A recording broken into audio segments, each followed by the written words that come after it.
Tommy, kita tadi dari rumah Mas Tommy, kediaman pribadi Mas Tommy, sekarang kita sampai di kediaman Pak Harto, Cendana nomor 8. Wah, ini sekarang ini Cendana ini bagaimana nasibnya, Mas Tommy? Apakah keluarga masih sering datang ke sini? Ada yang tinggal di sini atau seperti apa sekarang? Ya, paling sering adalah pada waktu halal bihalal semua keluarga besar datang ke sini dan paling silaturahmi. Kita kan tahu biasanya dulu kalau almarhum Pak Harto biasanya seluruh ketika Lebaran itu hari raya ngumpul semua di sini ya. Semua berseragam pakai baju batik dan segala macam. Nah, saya penasaran ingin lihat di dalam Cendana di mana spot-spot atau tempat-tempat di mana biasanya keluarga Pak Harto termasuk Mas Tommy di situ berkumpul bersama keluarga di situ. Boleh saya lihat dalamnya? Oke, Mas Tommy, sambil kita masuk. Ini pun akan kita jadikan museum. Ini akan dijadikan museum.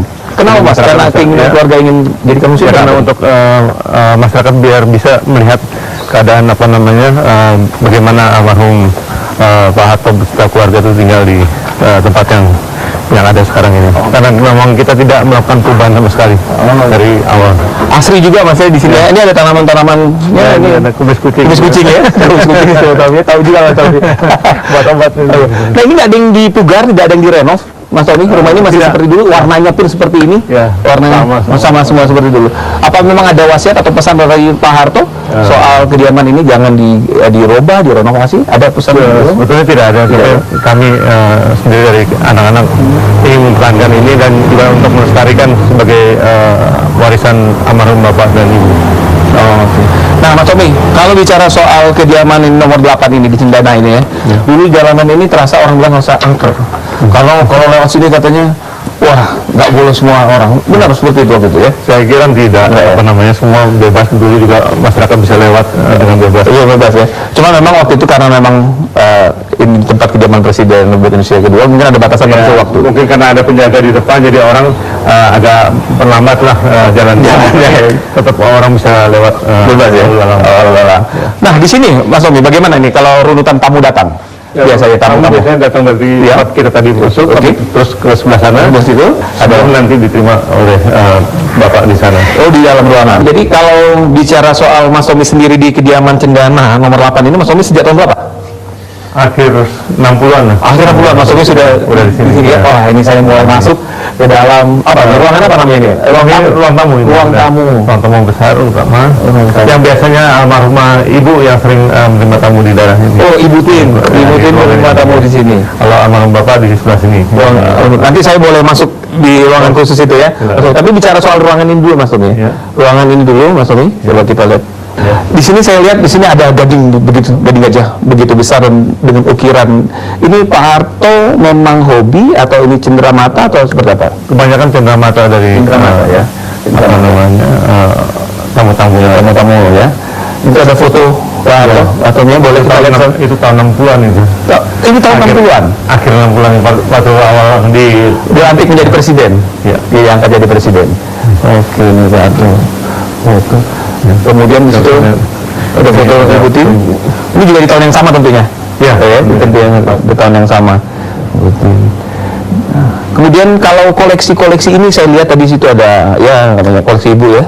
Ibu Tin ini. Kemudian ini dari dulu seperti ini. Ya, tentunya tadinya lebih sedikit terus bertambah terus ya. Dan kebanyakan memang koleksi dari souvenir dari tamu-tamu yang dari mancanegara, dari dalam negeri juga ya.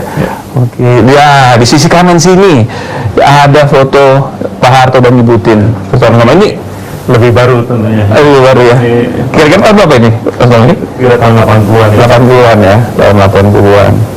Dan Pak Harto juga suka wayang ya, kita tahu.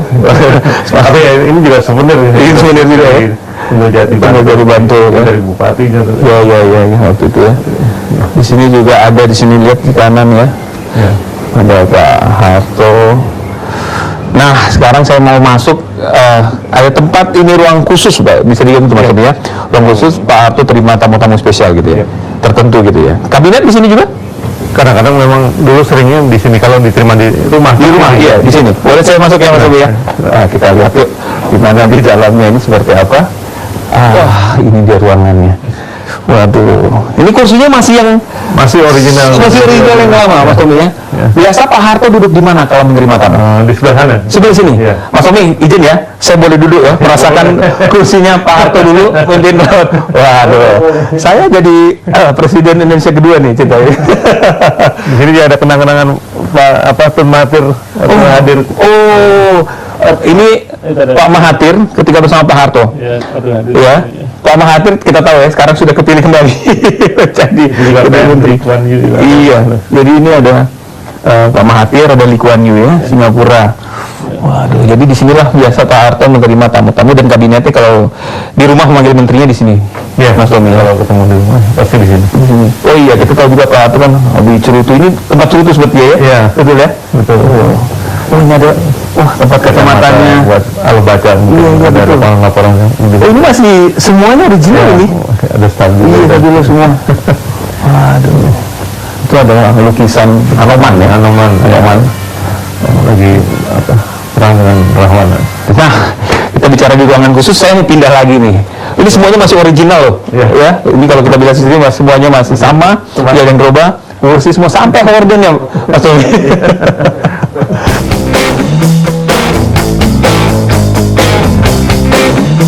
Masih banyak sebenarnya. Ya, silakan. Oh ya duduk, boleh Mas, saya duduk dulu ya. saya ajak keliling terus Mas Tommy. Sebelum ngobrol saya duduk sini Banyak pertanyaan Mas Tommy. Kemana sebenarnya Mas Tommy selama ini sih Mas Tommy? Karena Mas Tommy jarang terlihat gitu. Kemudian sekarang muncul tiba-tiba dengan partai baru gitu.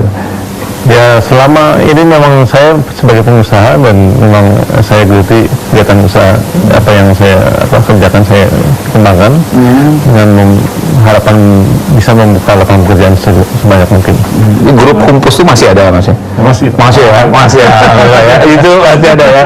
Karena itu terkenal sekali tuh. Kalau Mas Tommy dengan Humpusnya, kemudian kita tahu juga Mas Tommy dengan dunia bisnisnya Mas. Tapi bicara sebelum masuk ke dunia bisnis Mas Tommy, kita bicara yang kekinian dulu Mas. Mas Tommy sekarang Ketua Umum Partai Berkarya. Ya. Apa sih membuat Mas Tommy akhirnya itu memilih mendirikan partai? Ya, saya kira kita telah 20 tahun reformasi, tapi hasil yang didapat tidak ada arah yang jelas untuk kita kapan menjadi negara maju.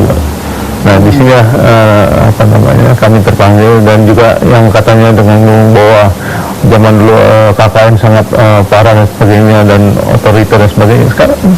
Sekarang lebih parah. KKN itu dengan OTT, coba bisa ditanyakan ke KPK berapa ratus kepala daerah terkena OTT dan sebagainya. Belum lagi masalah korupsi nasional yang begitu.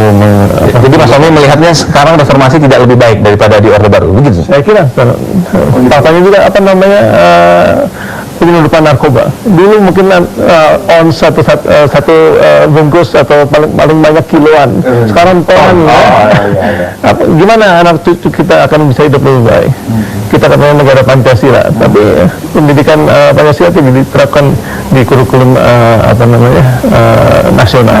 Tapi kalau soal korupsi banyak yang mengatakan ya kalau di zaman dulu kan belum ada KPK-nya.